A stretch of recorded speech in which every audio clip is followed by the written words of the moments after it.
pessoal da Geometria Analítica! Nossa videoaula de hoje pode ser motivada da seguinte maneira. Muitas vezes precisamos resolver certas questões que envolvam N variáveis reais, como por exemplo é o caso de sistemas lineares. A busca da solução dessas questões não requer que olhemos para o RN inteiro com toda a sua estrutura. Basta procurarmos soluções dentro de certos subconjuntos de Rn que tenham eles próprios estrutura de espaço vetorial.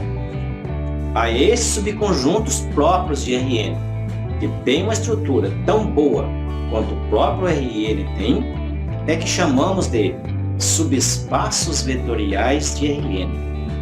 A videoaula de hoje se ocupará desta questão. Um bom estudo a você. Vamos adiante então. O tema tratado nesta videoaula faz parte de um importante capítulo da álgebra linear, onde estudamos subespaços vetoriais de Rn. Uma boa motivação para este estudo pode ser colocada da seguinte forma. Muitas vezes precisamos resolver certas questões envolvendo N variáveis reais. Por exemplo, a resolução de sistemas lineares. A resolução de muitas dessas questões não requer que olhemos para todo o Rn do jeito que conhecemos nas videoaulas anteriores.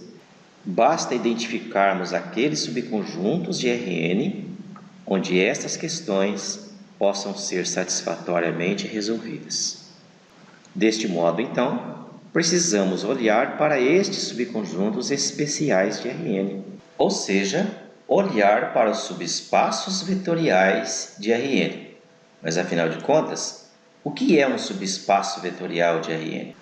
Chama atenção neste ponto, porque aqui reside muita dificuldade dos alunos que estão estudando pela primeira vez o que é um subespaço vetorial de Rn. Dado um subconjunto de Rn, saber identificar e provar se aquele subconjunto é ou não um subespaço vetorial. E a definição é: este subconjunto de Rn é um subespaço vetorial quando estas três propriedades valerem para S. A primeira delas vai dizer que o vetor nulo de Rn precisa pertencer a S. A segunda, que S precisa ser fechado em relação à soma de vetores de Rn. E a terceira, que S é fechado em relação a produto por escalar.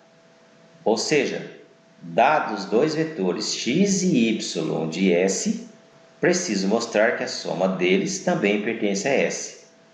E que dado um vetor de S e um escalar real, mostrar que o produto do escalar pelo vetor x pertence a S. Então, para que S seja um subespaço de Rn, é preciso que essas três propriedades se verifiquem para S. Se uma delas não é satisfeita, S já deixa de ser subespaço vetorial de Rn.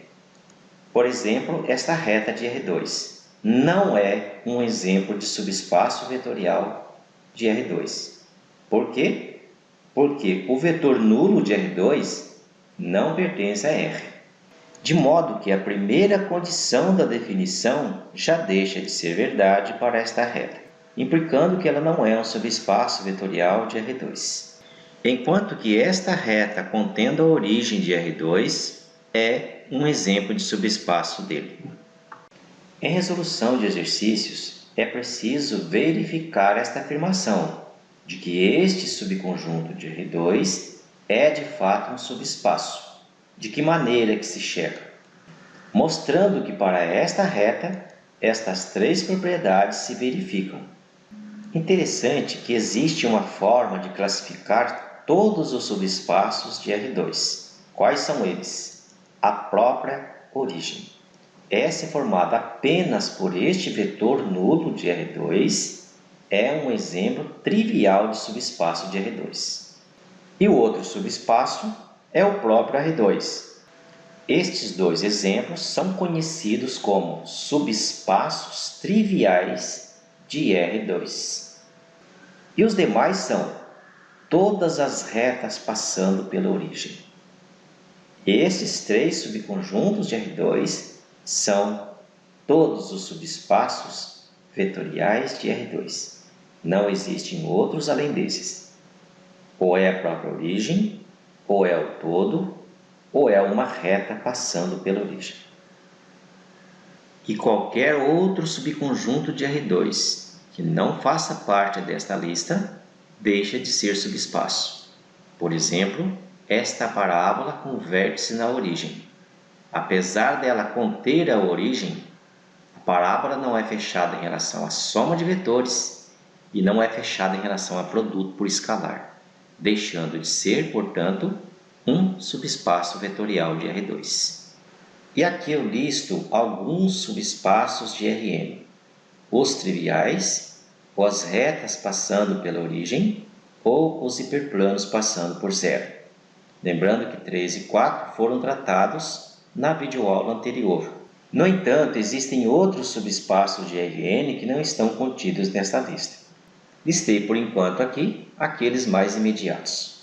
Muito bem, acabei de dizer então que um hiperplano de Rn contendo a origem é um subespaço de Rn.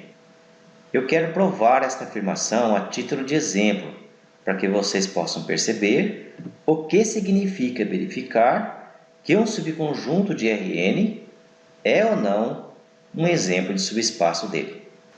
Para tanto, vou recordar o que é um hiperplano de Rn.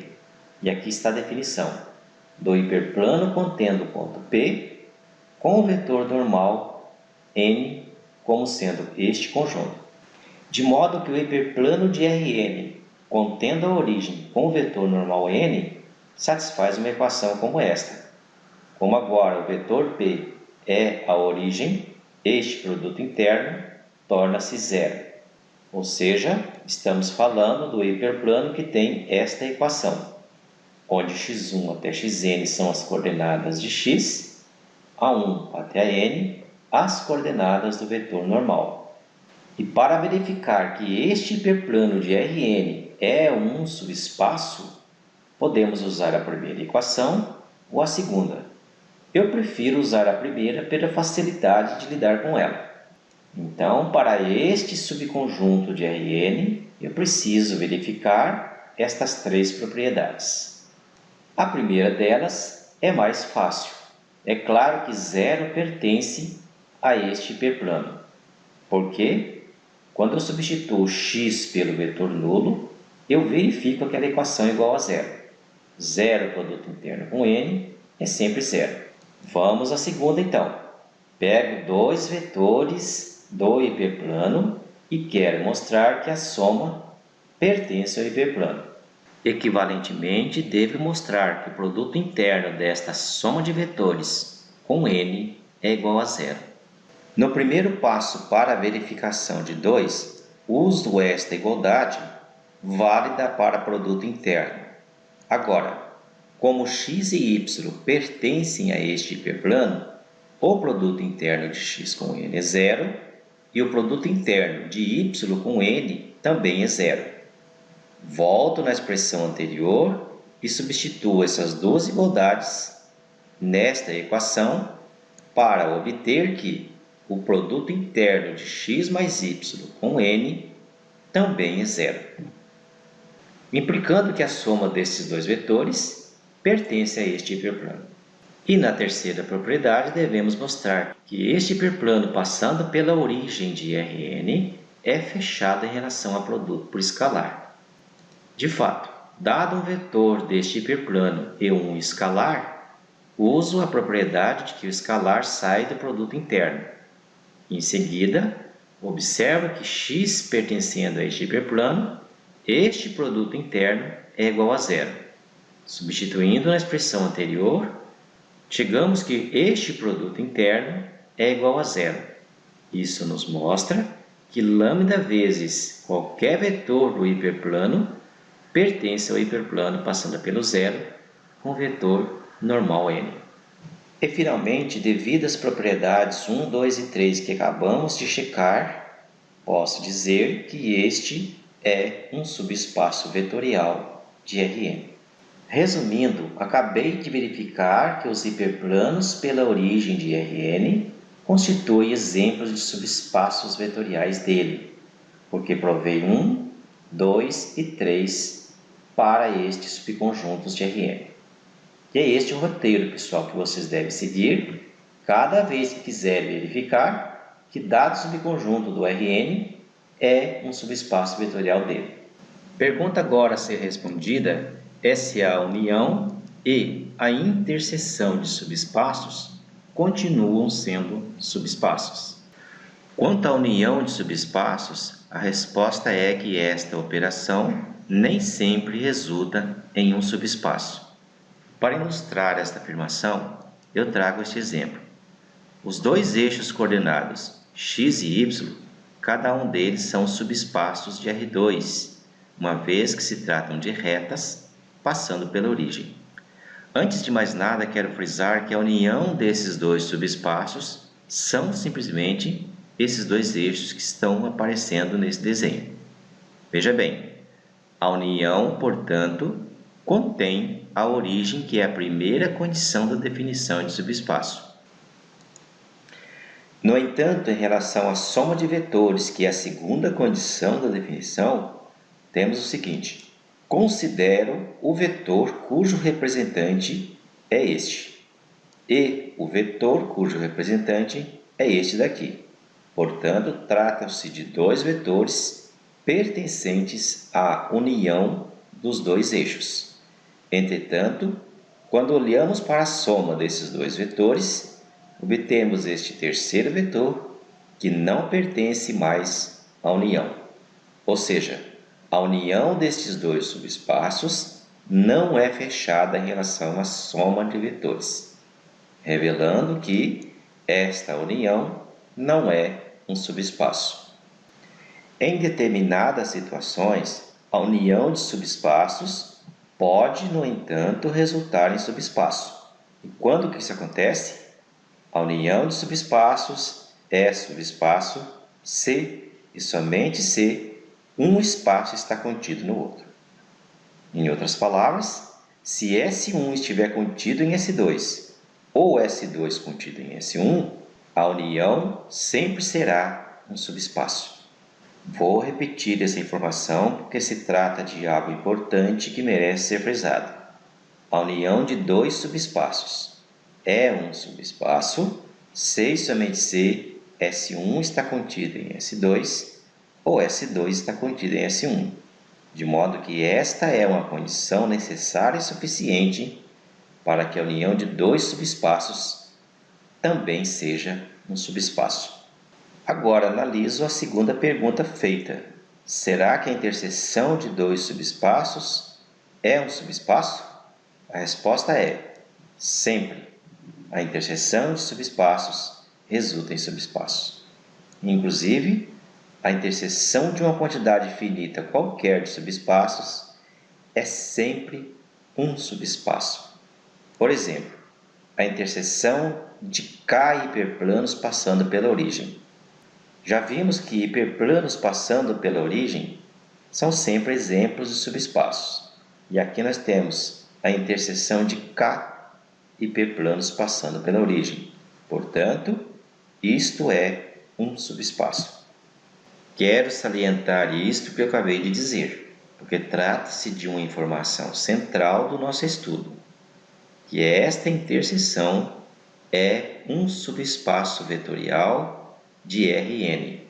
E note que a interseção desses K hiperplanos também se representa por esse sistema linear homogêneo com K equações. Equivalentemente, esta interseção é o conjunto solução desse sistema linear homogêneo composto de K equações e N variáveis, onde essa matriz de ordem K por N que aparece nesse sistema linear homogêneo provém das coordenadas destes vetores normais aos hiperplanos. Vamos então ao resumo daquilo que nós fizemos neste exemplo final do vídeo.